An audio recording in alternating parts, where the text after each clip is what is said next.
હર્ષ સંઘવીના રાહુલ પ્રિયંકા પર પ્રહાર। શનિવારે પ્રિયંકા ગાંધીની રેલીમાં ભાજપ પર આરોપ અંગે હર્ષ સંઘવીએ જવાબ આપ્યો હતો। પ્રિયંકાબેન ભૂલી ગયા કે મોદી સરકારે દેશના પ્રથમ આદિવાસી મહિલાને રાષ્ટ્રપતિ બનાવ્યા। દ્રૌપદી મુર્મુને રાષ્ટ્રપતિ બનતા રોકવામાં આવ્યા। રાહુલ ગાંધીના રાજાઓ અંગેના નિવેદનને લઈ ગૃહ રાજ્યમંત્રીએ પ્રહાર કર્યો હતો। રાહુલ ગાંધીના બેફામ નિવેદનોને લઈને રાહુલ ગાંધી સામે રોષ વ્યક્ત કર્યો। કોંગ્રેસના ભાષણોમાં નવાબ અને નિઝામોને કરેલા જુલ્મોનો ઉલ્લેખ નથી હોતો।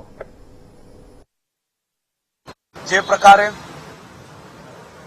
કાલે પ્રિયંકા ગાંધી દ્વારા વલસાડના અનેક વિષયો પર ચૂંટણીલક્ષી ખોટી અને ભ્રમિત વાતો કરીને મારા આદિવાસી ભાઈઓને ગેરમાર્ગે દોરવાનો પ્રયાસ કર્યો, એ જ વલસાડના આપણા સૌના મુરબ્બી આદરણીય મોરારજીભાઈ દેસાઈની સરકાર તોડવાનું કામ અગર કોઈએ કર્યું હોય તો એ આ જ કોંગ્રેસ પાર્ટી દ્વારા કરવામાં આવ્યું હતું।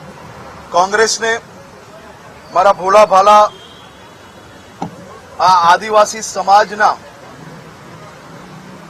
માટે બોલવાનો કોઈ હક જ નથી। રાહુલ ગાંધી દ્વારા કાલે જે પ્રકારે બેફામ નિવેદનો કરવામાં આવ્યા છે તેને કારણે રાજ્યભરના નાગરિકોમાં, સમાજોમાં ખૂબ જ દુઃખની લાગણી છે। કોંગ્રેસ પાર્ટીનો વર્ષો વર્ષથી આ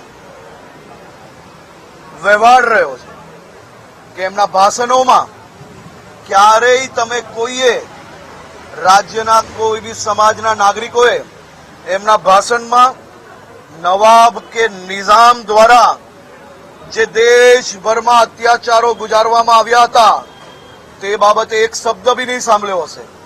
અને જે રાજાઓએ પોતાના રજવાડાઓ આ દેશને એક કરવા માટે આપ્યા હોય એવા રાજાઓને, એવા રજવાડાઓને, એવા આપણા મહારાજાઓ માટે કોઈ પ્રકારના શબ્દ બોલવાનું કોંગ્રેસના આ શહેજાદા દ્વારા બાકી રાખવામાં નથી આવ્યું। સમાચારોમાં